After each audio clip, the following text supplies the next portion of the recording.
Pwede ba ito? Nagtatanong na ngayon ng taong bayan. At ang challenge ngayon sa mga retired and active military officers, napakalinaw po ng napakasakit at puno ng emosyon na inihayag ni PME Class 1982 at retired Marine General, Marine Major General Orlando De Leon, inihihian po at binabastos ni Paduano ang libingan at puntod ng mga totoong bayaning mga pulis at sundalo sa kanyang pagpapakulong at pag-abuso sa poder, Busdada. At nakakabahala yan sapagkat sino po ang nagkakanlong kay Paduano aside kay Akop at sa Congress? Ano po mga krimen niya? Mga pinagpapatay nila, pinag-a-ambush nila. Nagpasorry ba ito? Na-absuelto ba ito? Na-amnesty ba ito? These are gray area. 22 PNP of 22 police ang namatay. Di umado doon sa kay Paduano na sa issue nila. Iyon, isa pa yon. Yung war on drugs ni PRRD, katulad ng sinabi ng ng isang kongresista dyan na budol daw. At may malala pa siyang sinabi, I will identify him. Sige. Iwan ko bakit naging police general at naging abogado to si Akop. Tinawag niya na Grand Criminal Enterprise, ang war on drugs ni PRRD. At isa daw na Grand Criminal Conspiracy against the Filipino people. Linyada ng CPP, NPA, NDF yung kanyang ginagamit. Talaga? Linya ng CPP, NPA, NDF, ang line na yan, na binabanggit ni Congressman Akop na dating general sa police at naging abogado pa at nagpapakilalang investigador at ang hindi niya lang idinagdag ay siya involved sa Kuratong Baliling, yung hindi dinagdag niya. Sabi niya, ako'y abogado, investigador, pero dapat dinagdag niya, Kuratong Baliling. So sino to? Si Akop? Si Akop. It means to say ka, Eric, na itong kongreso natin ay infested na ng CBP-NPA. Kasi yung mga lumalabas sa bibig ng kahit yung mga dating pulis, parang ito yung salitain. Propaganda line mismo ni Juma Sison yan. Di ba? Ang line na the grand conspiracy of criminal syndicates pretending to be war on drugs at ang pagtawag sa war on drugs ni Pangulong Duterte as the grand criminal enterprise, linyada ng CPP Central Committee yan sa propaganda na binibitbit ni Akop at pinapalakpakan ng mga hilaw na komunista at ng kanilang mga sabotahero sa pangunguna ni Paduano. At ginagamit nila ito ngayon sa propaganda para i-malign, pakasamain ang imahen ni Vice President Sara Duterte at ang legasiya ng decisibo at malakas na pamumuno ni Rodrigo Duterte. Saan ba dati ito si Akop, kay Eric? Si Akop naman, sila ang enablers. Hindi yung sa PNP, naging CIS, CIDG, superintendent, naging commander ng CIDG, naging general, hindi ko alam kung nag-2-star general siya, pero ang alam ko, Brigadier General. And then siya noon ay nag-resign sa panahon ni Ramos kasi itong Kuratong Baliling, na rub-out case na kanilang niratrat ang mga kriminal na ang may alaga, pulis din. So para mawala ang mga ebidensya, ang isa dyan, senador involved, nagtumatakbo, yung author ng Joint Resolution in House Senate number 10. Kung bakit may liquidation by certification. Parang kilala ko yun, yung senador. Buhok nun, naniniwala ba kayo?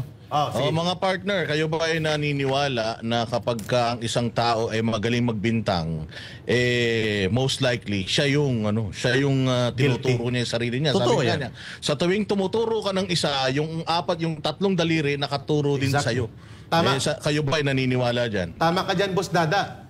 At maganda yung tinura ninyo na binuksan nyo itong talakayan na ito. The real grand conspiracy to destroy the Filipino people and our country's democracy and to abuse the process of democratic institutions ay hindi po mga Duterte, kundi ang Kongreso na pinamumunuan ni Martin Romualdez. And that is the truth. Sapagkat hindi po mamamayagpag itong sila Paduano, sila Akop, itong mga CPP, NPA party list, at ang iba pang mga kagrupo, mga hilaw na komunista, kung walang pumupundo, walang nagpuprotekta, walang kumukumpas, at walang nagdedirect. Yan. So, meron akong kukwento. Ngayon daw, ang death anniversary ni Joma Sison. Oo, tama ka. December Saktong dating mo rin. 16. Yes. Ngayon. Congratulations. Happy anniversary, death anniversary. At malamang ngayon, ang mga komunista, sorry. at ito po, hindi po ito lingid sa kalaman ng taong bayan. Naglulupasay po ang mga komunistang mga nagpapakilalang hindi kami komunista, hindi kami NPA, nang mamatay si Joma, bumaha ang luha nila sa entablado sa UP.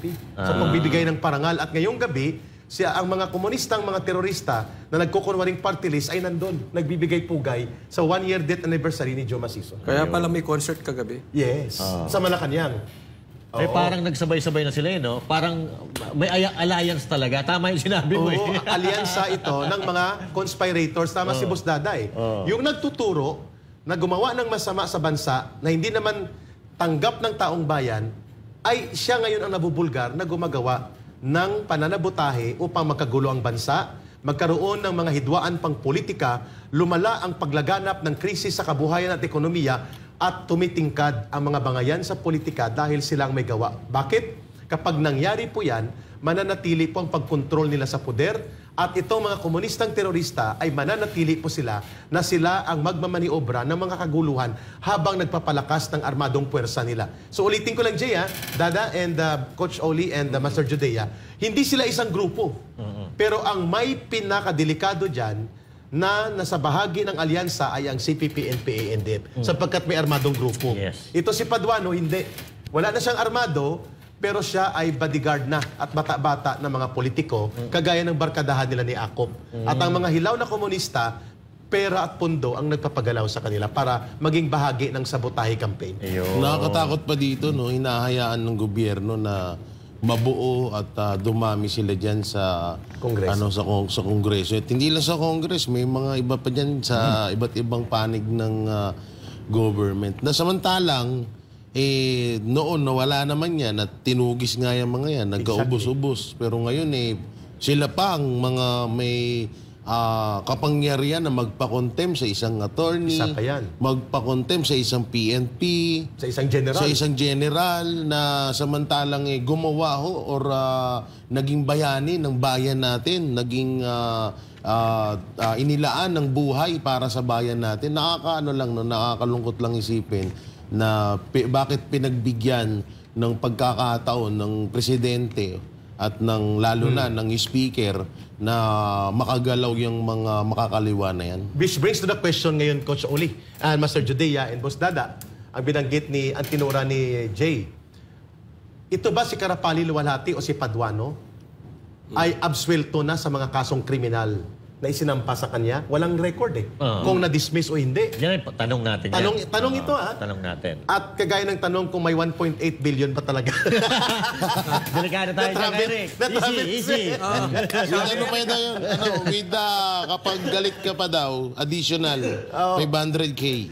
Boss Dada, magandang tanongin ito sapagkat ang mga pinatay nila ng mga sundalo at pulis, ang sabi ni Major General Orlando De Leon, Marines, sabi niya, sorry for the word, in English please, kasi may mga nanonood na hindi naman marunong kaagad sa English. So, i-translate ko, inihian. No? Umiihi si Paduano sa puntod at libing ng mga bayaning totoong nagtanggol ng demokrasya, mga pulis at sundalo, sapagkat ang pinakulong niya PMA Class 1988 yan. Nako. So, ang word na ginamit ni Major General Orlando De Leon, retired Marines, Paduano is making a feast, piecing on. Iniihian niya ang puntod ng mga bayaning sundalo at pulis na pinagpapatay nila. That is a very strong message coming from retired Major General Orlando De Leon. At nakakabahala yan sapagkat sino po ang nagkakanlong kay Paduano aside kay Akop at sa Congress? Ano po mga krimen niya? Mga pinagpapatay nila, pinag-a-ambush nila. Nagpasorry ba ito? Na-absuelto ba ito? Na-amnesty ba ito? These are gray area. 22 PNP, 22 police ang namatay, di umado doon kay Paduano sa issue nila. Iyon, isa pa yon. At ang daming pinatay ng NPA nung nasa NPA pa siya at nung nasa RPA-ABB sila na dapat mapanagot siya. Lalo na ito pati si Franz Castro. Dahil under appeal siya, samantalang si Pastor Kibuloy ay hindi convicted, may kaso lang, hindi makalabas. At ang mga ministro ng KOGC. Samantalang itong convicted criminal sa Toro Campo and Franz Castro ay hindi nakukulong at si Paduano na most likely may mga pending criminal cases sa pagpatay sa mga pulis at sundalo, panununog at pangbobomba at hindi inilalantad ng gobyerno ngayon, sino ang kadler niya? Hindi kaya Eric may ex-deal tong mga to? Most likely. Diba? Most likely. Sinong Kadler? O sinong kanyang maliban sa kay Martin Romualdez sa House Speaker at kay Akop, sino ang nag-handle sa kanya? Pwede ba ito? Nagtatanong na ngayon ng taong bayan. At ang challenge ngayon sa mga retired and active military officers, napakalinaw po ng napakasakit at puno ng emosyon na inihayag ni PMA Class 1982 at retired Marine General Marine Major General Orlando De Leon, inihihian po at binabastos ni Paduano ang libingan at puntod ng mga totoong bayaning mga pulis at sundalo sa kanyang pagpapakulong at pag-abuso sa poder, Boss Dada. Question. May question lang ako kay Eric since na-discuss naman natin itong issue ng mga makakaliwa na sa gobyerno.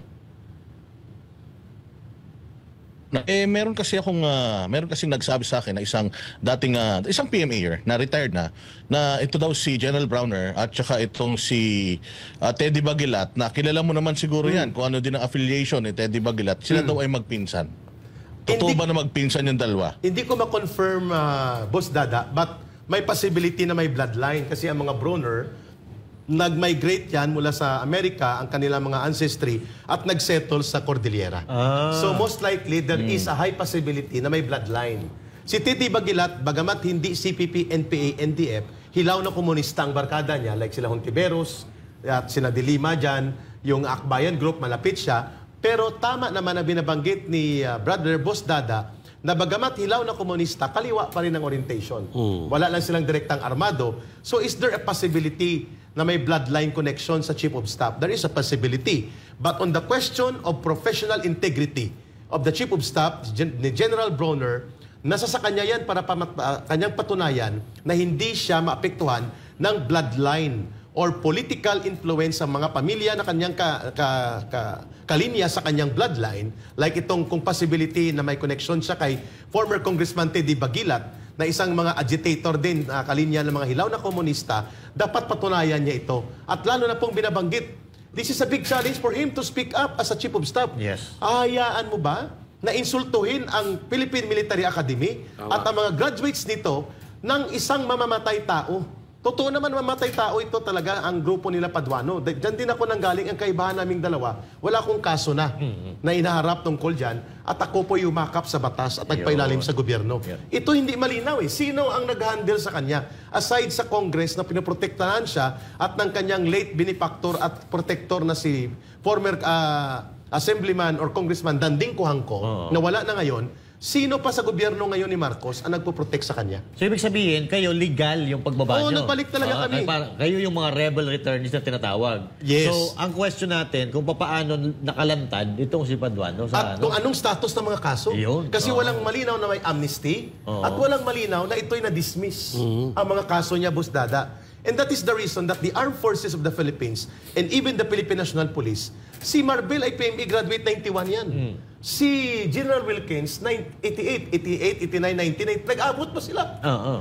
Si Wilkins, na dating PDEA Director General sa panahon ni former President Rodrigo Duterte, ay senior, samantalang first year si General Marbil. At si General Browner ay direct junior ni General Wilkins kasi class 88 ang mga ito. Ang tanong, anong kasalanan din ni General Wilkins para ganuntuhin siya? At ang dahilan hindi nila mapiga na idiin at gawa ng kwentong kasinungalingan si Rodrigo Duterte sa war on drugs, ipinakulong siya. Ito'y napakalaking iskandalo na pwedeng sumambulat sa isang napakalaking krisis among the ranks of active and retired members of the PMA alumni group and even sa loob ng active officers, men and women sa AFP at sa PNP. Saka ito napakarami ng pagkakamali na hindi pa naipapaliwanag, no? At katulad nito si Grijaldo, di ba kaya? Isa pa yun. Si Grijaldo, siya po yung nagsiwalat na pinipilit siya ng 2 kongresista na magsalita laban sa mga Duterte na hindi siya pumayag. Correct. Kaya ang kapalit, nung ginawa niya na yun, kinontempt siya. Tsaka hindi basta-basta contempt yung ginawa sa kanya eh. Pina-arresto. Siya ay nasa ospital, bagong opera, pinapuntahan doon ng mga sergeant at arms ng inaresto, idinala doon sa kwarto na pinagdalhan kay Attorney Zulaika Lopez. Sa House of Representatives. House of Representatives. Kung tutuusin, ito dapat kung ikaw ay matinukang tao, yung tao na yan, bagong opera eh. Dapat naka-hospital arrest man lang yan. Hindi mo doon dadalhin sa So, pero ang bida dito, Paduano ulit. Kasi siya nagpa-contempt din. Siya nagpa-contempt. At nakakaantig puso po ito. Boss Dada. Ang nagpa-contempt doon si yung taga Tagig, yung babae. Si Zamora. Si Zamora. Naunahan siya eh. Oo, si Zamora. Ang kay Paduano, si Wilkins. Ayun, oo. Ang kay Lopez, Si Franz Castro. Oh, kaya nga dyan nga tayo inis na inis eh. Dyan nga tayo inis na inis ka, Eric, kasi bawal tumawa dyan sa Kongreso, tama? Tama. Pagka nagtatawanan kayo, nagsasalita kayo, bawal. Pero pag sila, pwede. Nagbibiruan pa sila. Nung Yes. kinontempt nila yung si Coronel eh. Boss Dada, naka-experience ako niyan, Coach Oli, Nang kami kinontempt na una ako kay Ma'am Badoy na mga 8 oras. Siya kasi gabi na, alas 10 na or 9, ako ay mga alas 2. So mga 8 oras akong nauna ng contempt. Ang isang nagbigay ng pananakot sa akin, si Akop. Nako. Sabi niya, baka hindi mo magustuhan ang gawin namin sa'yo. Aba? Yun talagang word niya. Huwag mo kaming pilitin gawin namin ang hindi mo magustuhan. Sinagot ko siya, so be it. If the nation will see na walang karapatan ng mga resource persons dito, gawin nyo. At si Paduano, tumayo talaga ako, Boss Dada. Sinadya ko yung nagawin. At hindi ko pinagsisihan dahil sinasabi niya na out of order daw ang request ko. Ang sabi ko, very basic. Ang mga resource persons na walang abogado, hindi basta-basta kine-cross-examine dito. Kasi karapatan yan sa kasaligang batas. At kung ano man ang sinabi ko nung nakarang hearing na walang abogado na nag-guide sa akin, marapat ko na hingi na yun ay i-delete. Nagalit siya. Tapos nagagalit na siya, tumayo ako. Sabi niya, wag kang bastos. Sinabihan ko talaga siya, hindi Lagi ako naman bastos. galit yun eh. Palaging galit. O palagang Pinaglihi nga sa sama parang ng loob yun. pinaglihi sa Watusi. Parang hindi mapakali, no? Parang nilalagyan Si ng Watusi. attitude boy. Ang sabi ko sa kanya, hindi ako bastos. Nagpapaliwanag ako. Kaya marami po nagsimpatya noon nang tinawag ko silang kangaroo court. Sapagkat walang hustisya, Boss Dada, muro-muro, bullying, at walang kinikilalang batas. Ang opening statement ko was very clear. Ang sabi ko sa kanila, this Congress and this committee, you are not above the law. Yan, tama. Anniversary nyo rin ata eh. Noong December 5. Mag-iisang taon na. Isang Tapos taon. kahapon kami Isang na-release. taon ng bilis, Malay no? mo, umabol ka pa. Kay Eric, ano na pala? Kay Eric, nag-upgrade na rin pala ang House of Representative ngayon, no? Kasi kung matatandaan natin, may ang Korte nasa House of Representative na. Ang COA nasa House of Nandun na rin. Representative. Ngayon, pati pala hospital, meron na. Kasi ultimong si General na kaka-opera lang, doon isinugod, imbis na doon sa hospital. Okay, at nandun na rin po ang BJMP. Ayun pa, BJMP, nandun na rin. At maya-maya lang nandun na rin ang New Bilibid Prison. Ilan ba kwarto dyan? Palagay ko dapat magdagdag sila dyan eh. Kasi araw-araw may pinapakontempt sa halos eh. Pero kung mayroon dapat makulong, mula sa galit ng taong bayan sila. Dapat hindi na yan palabasin. At ang malala pa rito, kay Eric, baka yung Malacanang, dalhin na doon. Mukhang kahit wala doon ang Malacanang, ang poder ng Malacanang nandun na. Yun ang Extension ng pinupunta. Malacanang ata yan. Parang line, ano? extension ng Malacanang. Extension. So sa madaling salita, parang wala sa Malacanang ang Ang totoong presidente. poder, correct. Kundi nasa House of Representative ang Yun. presidente ng Pilipinas.